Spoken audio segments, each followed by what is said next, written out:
agar kami dapat mendengar kebenaran daripada Roh Kudus-Mu yang akan Engkau sampaikan melalui hamba-Mu yang terbatas ini menjadi tidak terbatas, karena ada kuasa Roh Kudus-Mu yang turut bekerja, yang mendatangkan segala kebaikan bagi kehidupan kami.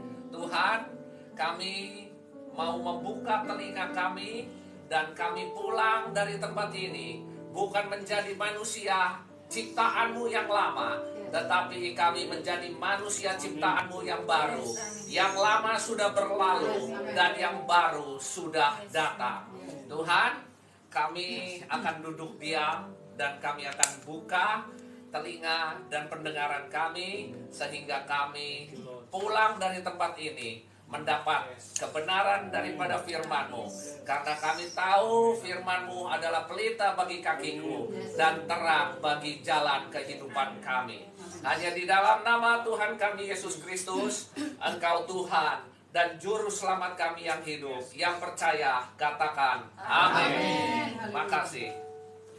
Terima kasih sebelumnya kepada Bapak Ibu pada siang hari ini yang sudah mengundang saya sebagai hambanya untuk kesekian kali hadir di dalam acara kebaktian GKKI Gereja Kasih Kristus Indonesia Jemaat Grace Tegal Alur.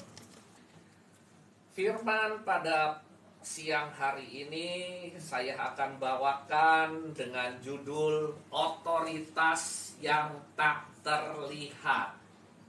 Otoritas yang tak terlihat. Ya, kita akan masuk di dalam firman-Nya, ada di dalam Matius 18 ayatnya yang ke-18. Di sini kita akan mulai belajar tentang menasehati sesama saudara. Saudara, sebetulnya judul perikopnya tentang menasehati sesama saudara. Tetapi yang menjadi prioritas di dalam firman ini, pokok bahasanya ada di Matius 18 ayatnya yang ke-18.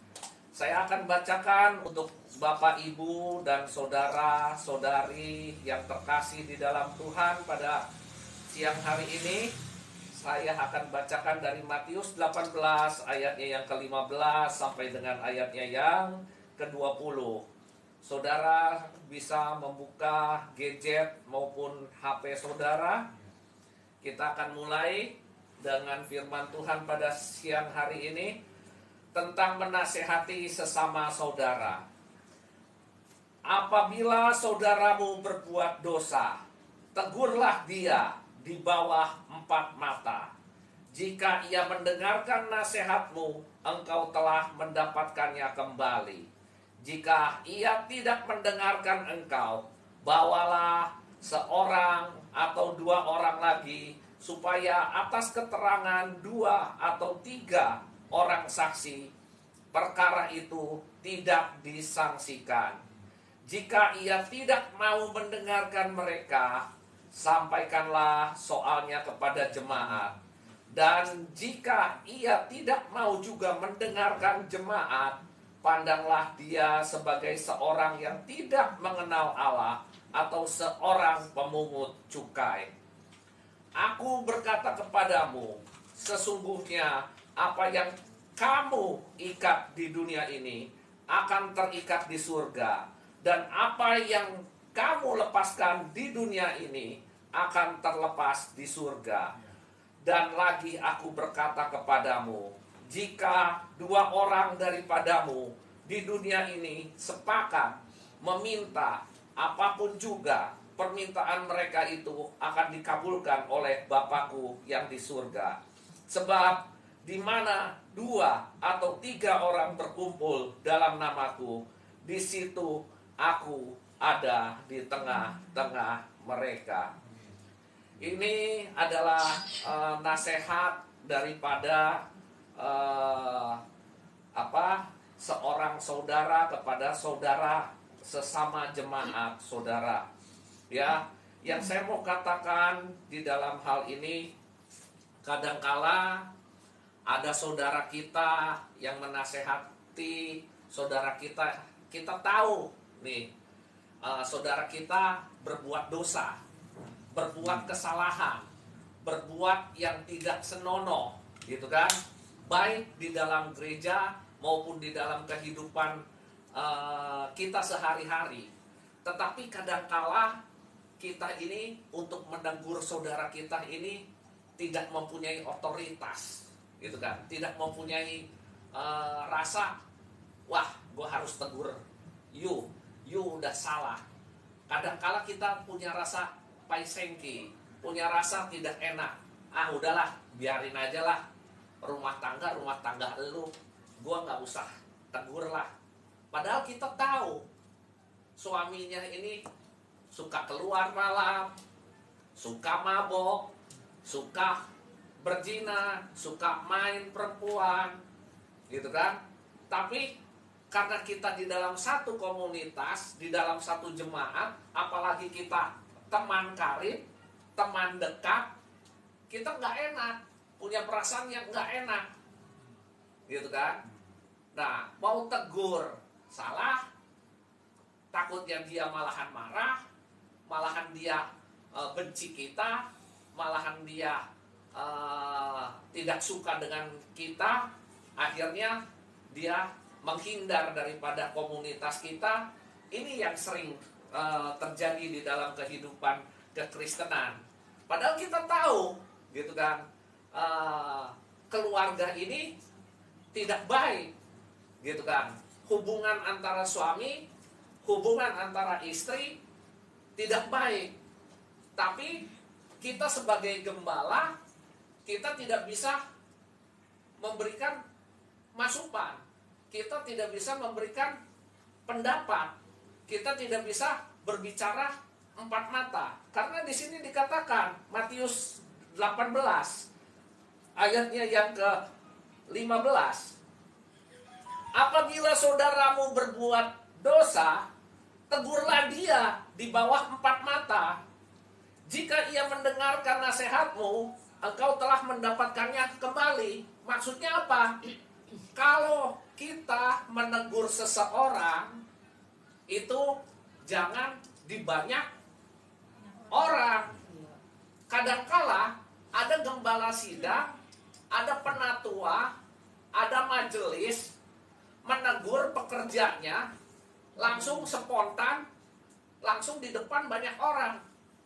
Kamu salah ya, tadi kamu WL, kok bajunya tidak rapi, gitu kan. Nah, dia secara spontan tegur si WL tersebut di hadapan banyak orang. Berarti orang yang ditegurnya pasti kan, aduh, gua malu banget ya, majelis kok tegur saya langsung spontan, gitu kan.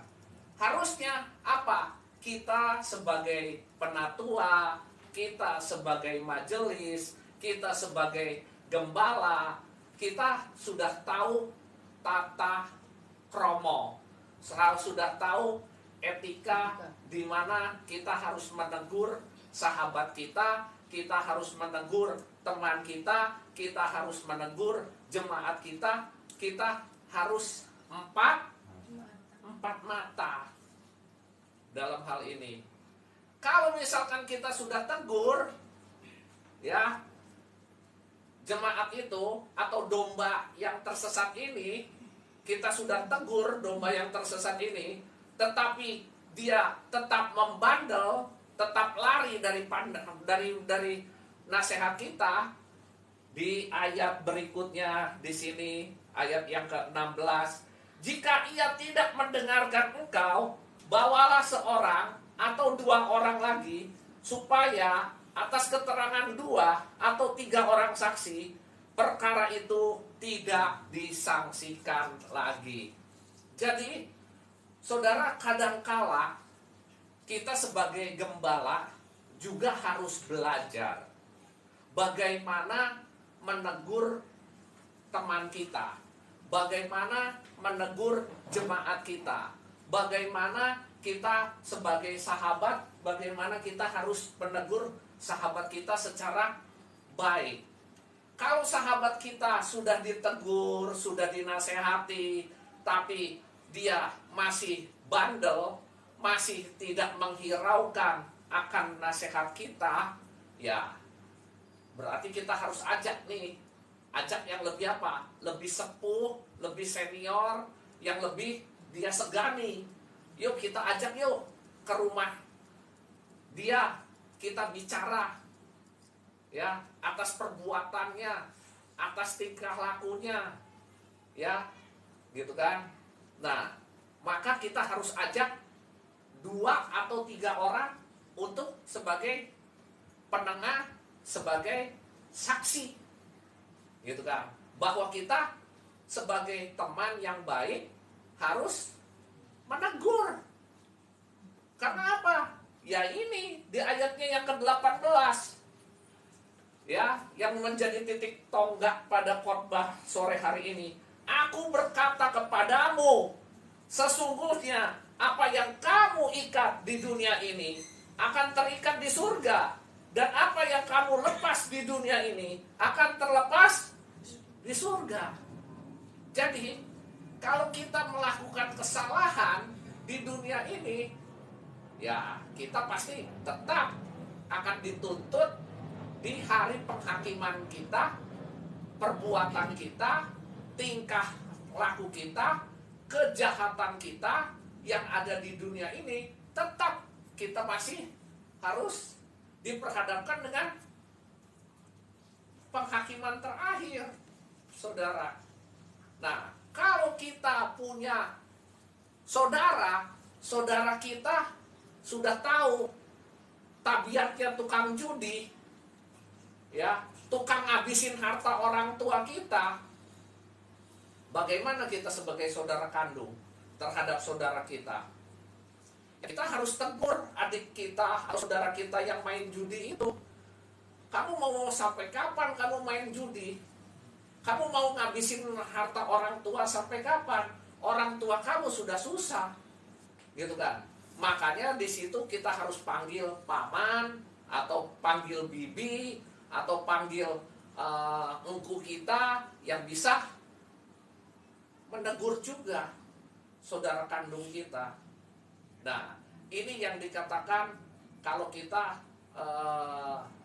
punya kesalahan di dunia, ya kita pasti punya kesalahan di surga pun harus diperhadapkan dengan perbuatan kita yang ada di dunia ini, saudara. Nah, ayat ini itu ayat yang ke-18 ini yang saya mau katakan, aku berkata kepadamu, sesungguhnya apa yang kamu ikat di dunia ini akan terikat di surga, dan apa yang kamu lepaskan di dunia ini akan terlepas di surga. Ini ada di ayat Matius 16 ayatnya yang ke-19 juga, saudara. Ya. Kita buka Matius 16 ayatnya yang ke-19 juga.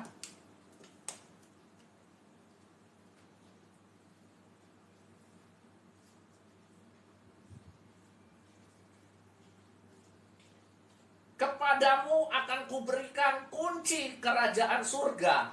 Apa yang kau ikat di dunia ini akan terikat di surga, dan apa yang kau lepaskan di dunia ini akan terlepas di surga, saudara. Jadi kalau saudara mau mendapatkan kunci kerajaan surga, ya Anda harus berbuat perbuatan, tingkah laku, tindakan di bumi ini harus sesuai dengan aturan, ajaran, firman Tuhan. Bahwa Tuhan memberikan janji kepada kita, kalau kita hidup benar, hidup bersih, hidup tidak bercela, hidup tidak ada dosa, maka kita akan terima kunci kerajaan surga. Nah, firman ini pun ada di dalam Yohanes 20 ayatnya yang ke-23. Ya, Yohanes 20 ayatnya yang ke-23 di sini, aku berkata kepadamu, sesungguhnya apa yang kau ikat di dunia ini akan terikat di surga, dan apa yang kau lepaskan di dunia ini akan terlepas di surga. Saudara, ada cerita seperti ini, kesaksian daripada salah satu jemaat. Pak, saya ini lagi pusing. Saya ini lagi banyak sekali masalah. Istri saya sempat diamputasi. Istri saya sempat sakit. Ya, sempat sakit, dan saya sempat diceramahin. Udah tahu istri saya sakit, sudah tahu istri saya masuk rumah sakit, katanya, saya malahan dijenguk, bukan didoakan, tapi saya malahan dimaki-maki, gitu kan. Akhirnya apa? Saya ogah sama Bapak Gembala itu. Saya sudah nggak simpatik lagi sama Bapak Gembala itu, katanya. Datang hanya bisa maki-maki saya, gitu. Ngomong nasihat, tapi nasihatnya nyudutin ke saya, gitu kan. Nah, bagi kita harus belajar.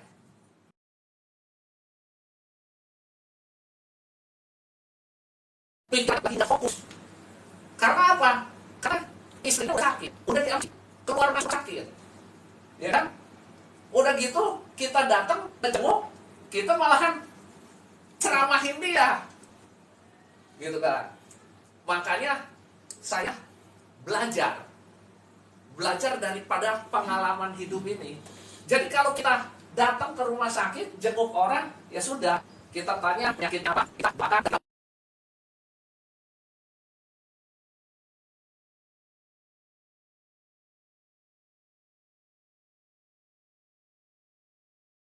arahkan dia untuk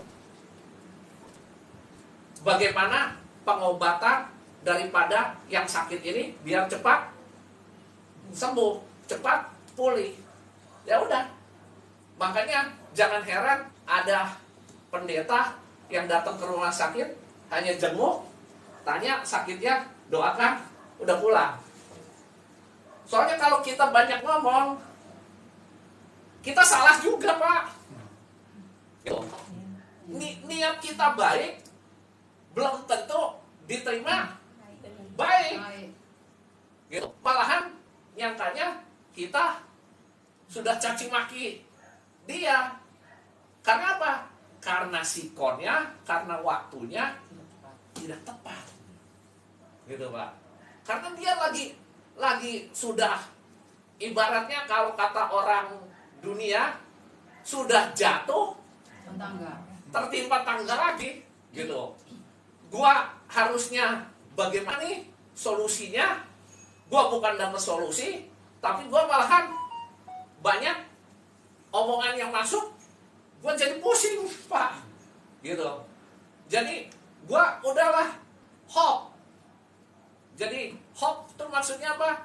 Udah nggak punya pengharapan lagi, gitu. Hopeless. Iya, gitu. Udahlah, gua udah males ketemu sama elu, gitu kan. Males gua denger nasihat elu, males denger ocehan elu, gitu kan. Nah, ini yang Tuhan ajarkan. Kalau kita menegur saudara kita, menasehati saudara kita harus lihat sikon, harus lihat kondisi.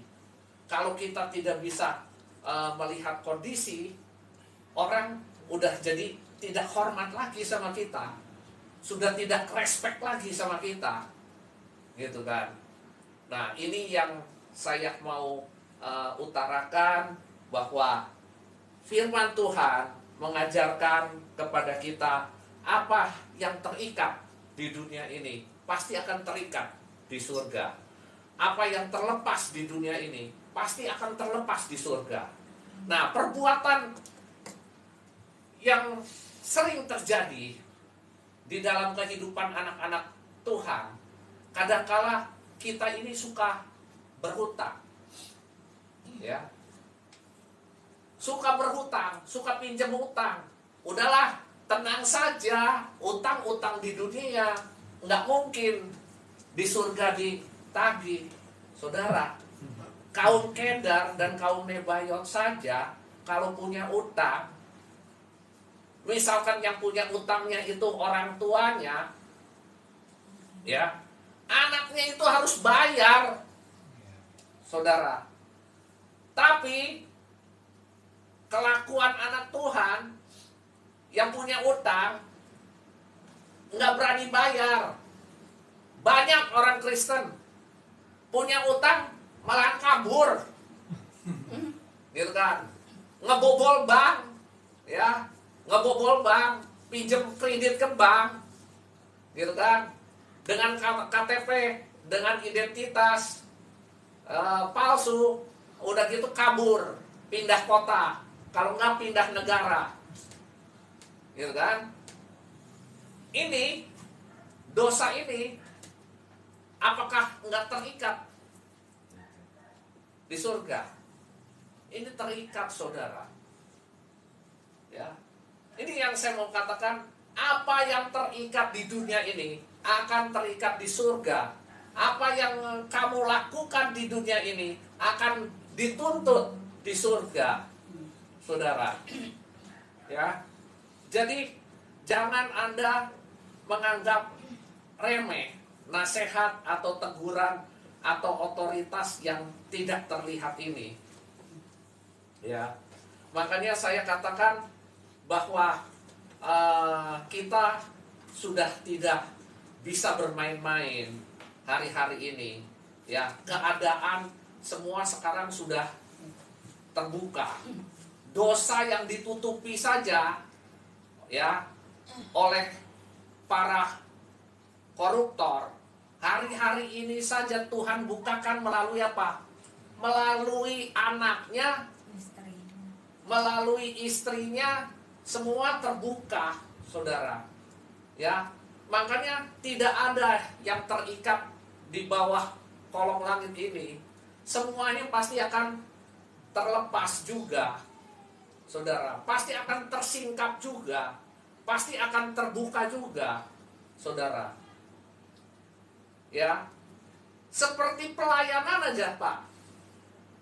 Pelayanan saya ini dijegal, gitu kan, Pak. Tapi kalau Tuhan sudah memang Tuhan yang buka, nggak ada yang bisa jegal saya, Pak. Gitu. Karena apa? Karena Tuhan sudah membukanya, gitu, Pak. Biarpun saya dijegal, saya sama sinode nggak boleh khotbah di pusat, tapi buktinya saya masih bisa khotbah di pinggiran kota Jakarta. Saya masih diberikan kesempatan sama Tuhan untuk 2 kali saya melewati sakratul maut, saudara. Saya dijegal secara manusia. Saya merasa diikat sama sinode, gitu kan. Padahal saya sudah berbuat yang terbaik untuk sinode. 10 tahun, saudara, saya melayani sinode. Ya, pendeta yang dipanggil kadangkala tukar mimbar dengan saya. Gereja saya, jujur saja, pelayanan murni, tulus, no PK, Pak. Gitu. Karena apa? Karena kita tahu ini pelayanan, ini bukan pekerjaan. Kalau pekerjaan, saya cari untung, saya profesional, gitu, Pak. Tapi kalau saya pelayanan, ya saya melayani untuk Tuhan. Apakah sinode saya minta untuk biaya sewa ruko saya? Tidak, Pak. Tapi jahatnya terakhir, Pak, yang saya dengar dari pendeta lain, gitu beritanya, malahan dia berkata di dalam sidang sinode di Bali, Katanya pengusaha yang meminjamkan rukonya bangkrut. Jadi gerejanya dijual. Jahat banget kata saya. Keji banget kata saya. Tapi saya doakan, saya berikan pengampunan.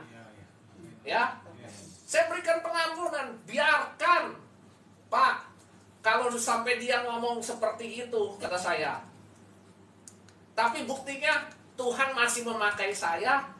Tuhan masih memberkati pelayanan saya. Kata saya. Yang penting apa? Saya benar di mata Tuhan. Saya tulus di mata Tuhan.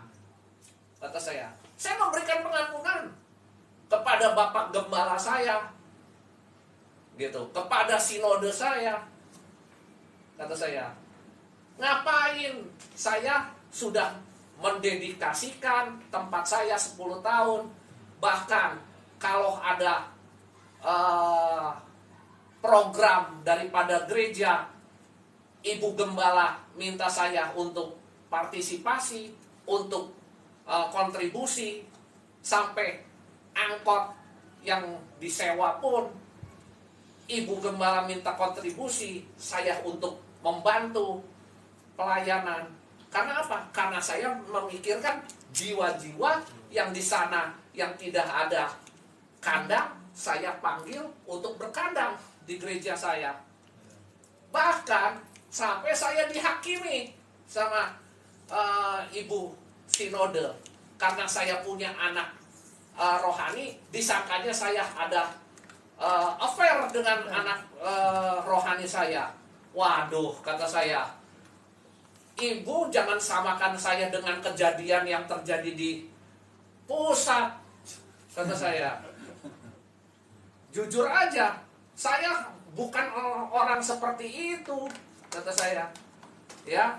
Jadi saya mau katakan, saya memberikan pengampunan. Kata saya memberikan kelepasan. Makanya saya ungkapkan daripada firman Tuhan Matius 18 ayat yang ke-18 ini, aku pun berkata kepadamu, gitu kan, bahwa apa yang terikat di bumi akan terikat di surga.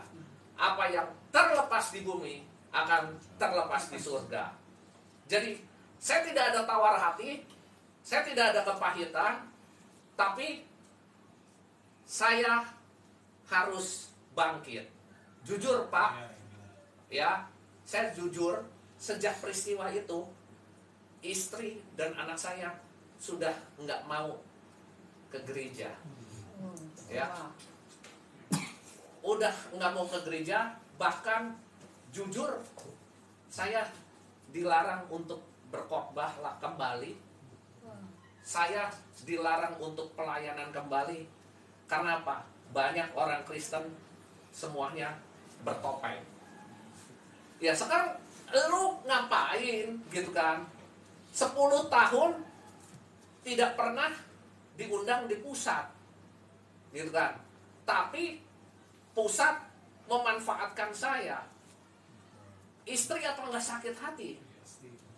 Keluarga, anak apa nggak sakit hati? Dan yang ngomong ini malahan jemaat pusat yang ngomong pada waktu perayaan Natal.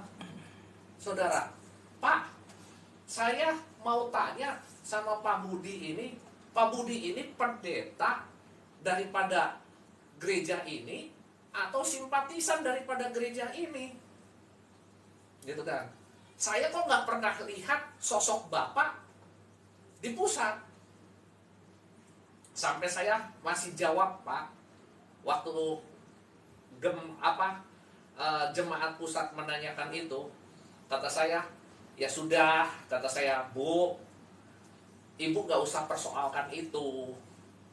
Tuhan Yesus saja pelayanannya tidak dikenal di kota kelahirannya, di kampungnya, apalagi saya. Kata saya ini hanya pendeta apa?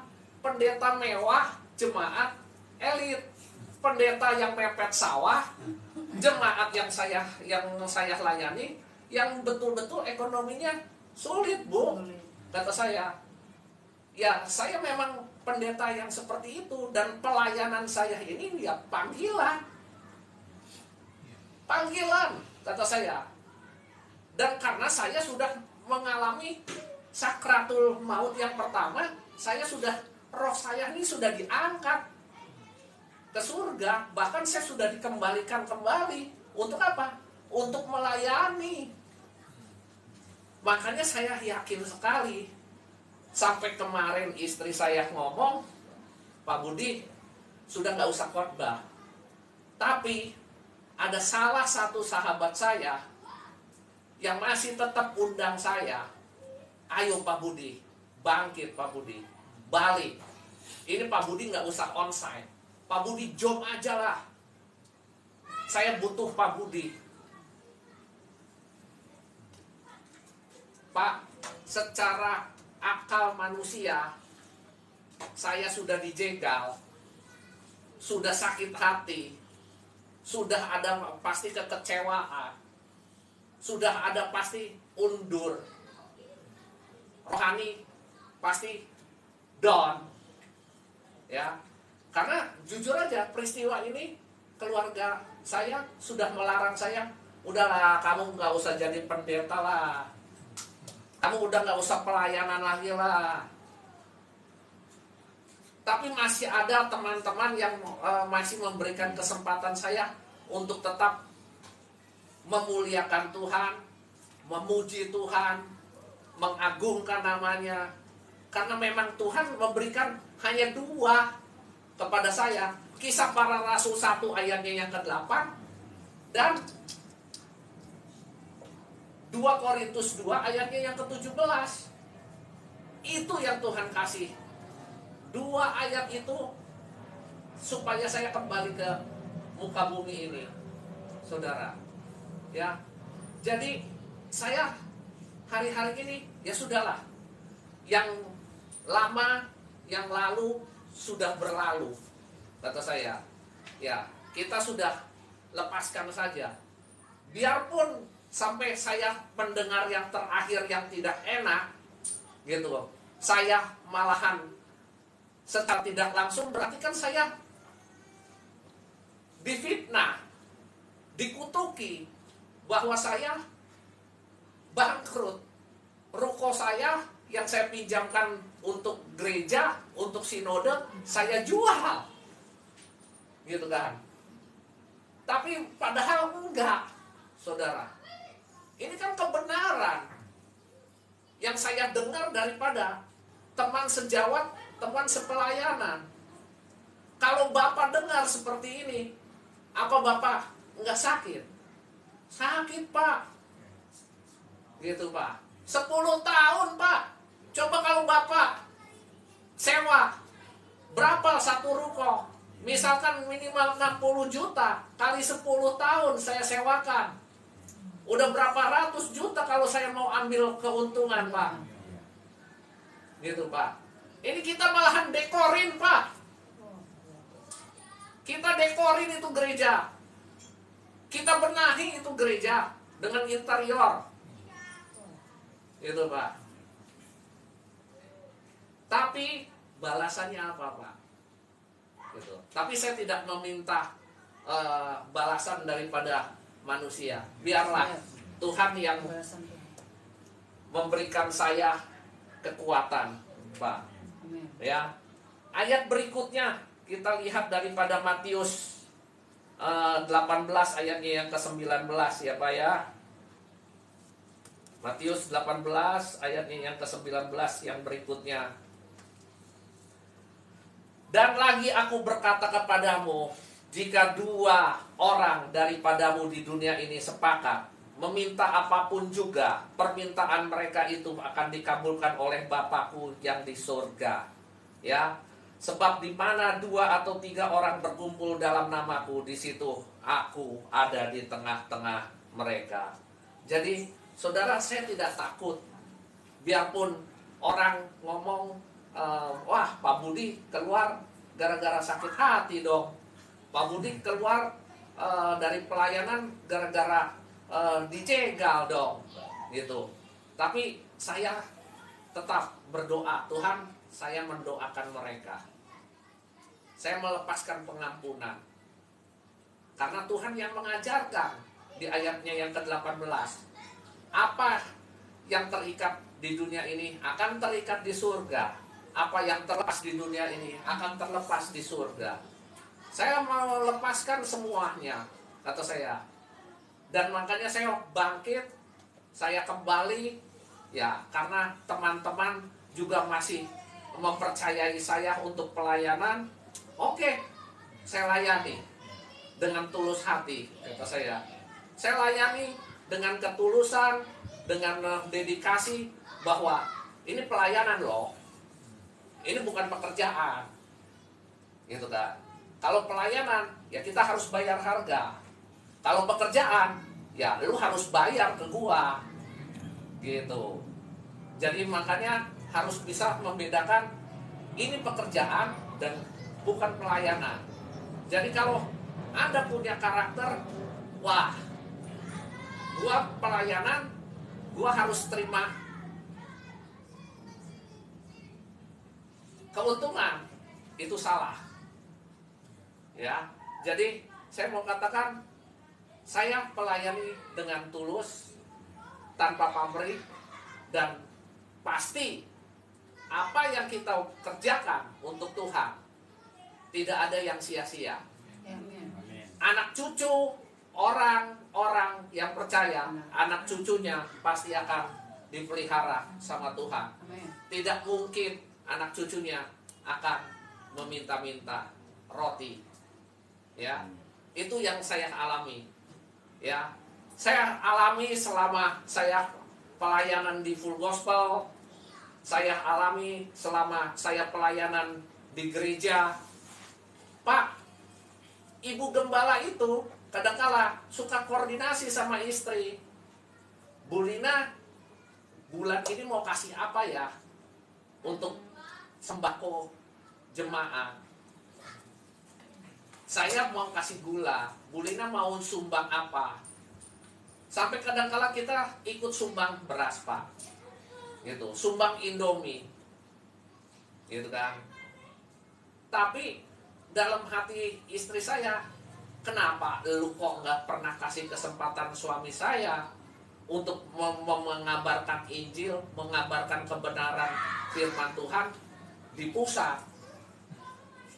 Ya kan sama aja lu bermain-main sama Tuhan, Pak. Saya ini kan wakil Tuhan, Pak. Gitu kan. Saya berarti kan dijegal, firman Tuhan nggak boleh disiaringkan di pusat. Gitu, Pak. Berarti kan dia masih melihat kepada manusia. Makanya saya terakhir kali saya katakan, Pak, ini bejana sudah retak. Kata saya ambil ketegasan. Bejana ini sudah retak dan kita sudah tidak mungkin bersatu lagi. Yang namanya bejana kalau sudah retak ditambah aja, kata saya, untuk terlebih dahulu. Jadi saya bukan dipecat atau dikeluarkan. Saya keluar. Saya sudah tidak menjadi pelayan Tuhan lagi dari sana. Saya masih berani jawab begitu sama ibu gembala.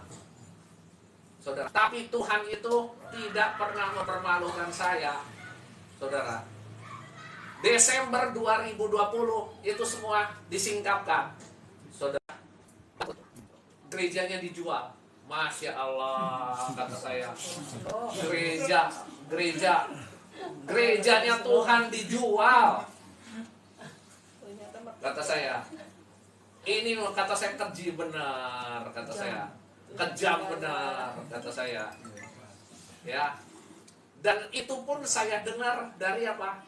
Dari jemaat sesama pendeta yang kontak saya. Pendeta itu yang kontak saya. Tanya langsung, bagaimana sih Pak peristiwanya? Saya ceritakan kebenaran yang sebenarnya. Kata saya yang minta angkat kaki. Kata saya.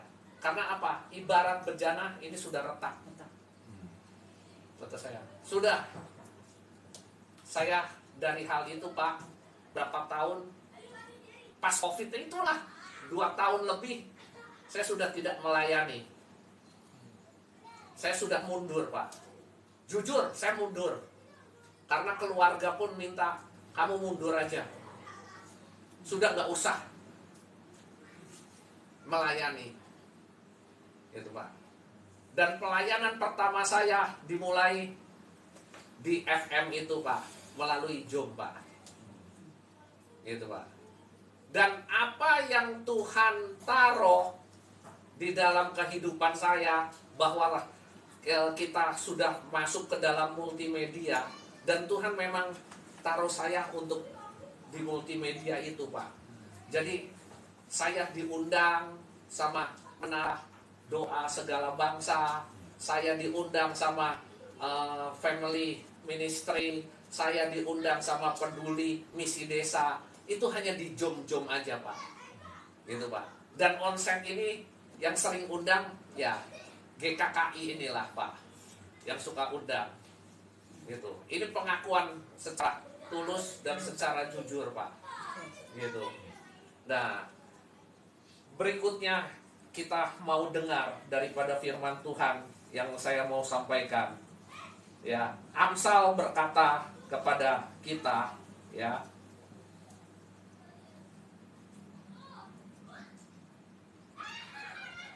Kita buka di Amsal 25. Amsal 25 ayatnya yang ke-12. Teguran orang yang bijak adalah seperti cincin emas dan hiasan kencana untuk telinga yang mendengar. Jadi kalau saudara ditegur, saudara ditanya, seperti tadi kan saya ditanya, Pak, bagaimana sih peristiwanya Pak Budi? Kok mundur daripada sinodenya Bapak? Gitu kan? Ya saya harus jelaskan kebenaran yang benar, ya, supaya orang yang negur saya itu menjadi bijaksana, ya, seperti cincin, seperti hiasan kencana untuk telinganya, ya. Dan Amsal juga di sini berkata di dalam Amsal 15 ayatnya yang ke-31 sampai ke-32, orang yang mengarahkan telinga kepada teguran yang membawa kepada kehidupan akan tinggal di tengah-tengah orang bijak. Siapa yang mengabaikan didikan membuang dirinya sendiri, tetapi siapa yang mendengar teguran, dia akan memperoleh akal budi. Saudara, jadi saya belajar daripada firman Tuhan ini, ya. Kita harus jadi anak-anak Tuhan yang mau dikoreksi. Kita harus menjadi anak-anak Tuhan yang mau ditegur juga. Tapi ya tadi, etika kalau kita ditegur dan cara kita menegur sahabat kita, saudara kita, harus dengan 4 mata. Jangan di depan banyak orang. Ya, kalau di depan banyak orang, kadang-kadang timbulnya apa? Jadi kepahitan, jadi sakit hati, atau kadang-kadang kita mempermalukan orang yang negur kita. Gitu kan? Nah, jadi lebih baik kata Amsal 27 ayatnya yang kita jangan nggak enak biarin aja lah, itu rumah tangga dia, gitu kan. Udah tahu perbuatan suaminya nggak benar, gitu kan. Atau perbuatan istrinya suka ngomong sana ngomong sini, gitu kan. Itu jadi masalah juga, gitu kan. Ada istri hamba Tuhan suka ngomong sana ngomong sini, akhirnya ribut jadinya, gereja jadinya bubar. Gara-gara apa? Gara-gara suka gosip, ngomongin keluarga yang ini, ngomongin keluarga yang ini, gitu kan. Karena apa? Karena terlalu banyak mulut, saudara. Nah, jadi itulah yang saya mau sampaikan pada sore hari ini.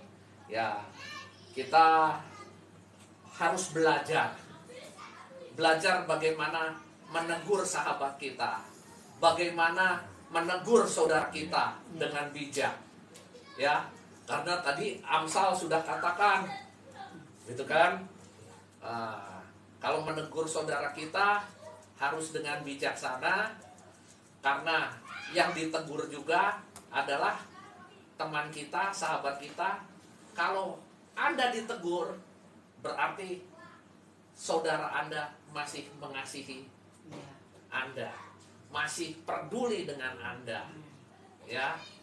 Itu aja firman Tuhan yang saya dapat bagikan, yang dapat saya sharingkan. Yuk kita akan bangkit berdiri, Bu. Saya minta Ibu nyanyi Tuhanku tak akan memberi ular bernasib pada yang minta roti. Cobaan yang engkau alami tak melebihi kekuatanku. Tangan Tuhan sedang merendah suatu karya yang agung mulia. Saatnya kami menanti, kau lihat pelangi kasih-Nya. Tangan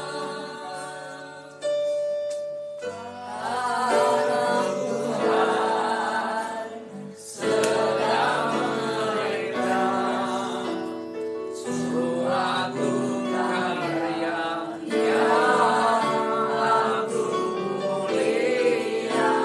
Saatnya nanti kau lihat pelangi kasih-Nya. Tuhan, kami akan melihat pelangi kasih daripada Tuhan. Karena Tuhan sedang merendah setiap anak-anak-Mu di tempat ini, Tuhan. Tuhan sedang membentuk bejana-bejana yang baru di tempat ini, Tuhan. Tuhan, kami mempunyai kerinduan, Tuhan, agar tempat ini dipenuhi dengan jiwa-jiwa, agar tempat ini, Tuhan, dipenuhi dengan bejana buatan tangan-Mu yang sangat indah, Tuhan. Tuhan, kami tahu apa yang menjadi otoritas yang tidak terlihat pada sore hari ini, Tuhan.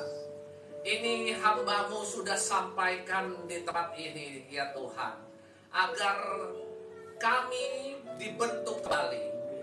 Bejana yang sudah retak, bejana yang sudah bocor, Tuhan, Engkau hancurkan kami, Engkau bentuk kembali menjadi ciptaan-Mu yang baru, menjadi manusia ciptaan-Mu yang baru, Tuhan, agar kami menjadi bejana yang sempurna di mata-Mu, ya Tuhan. Tuhan, kami tahu Engkau sedang merendah kehidupan kami.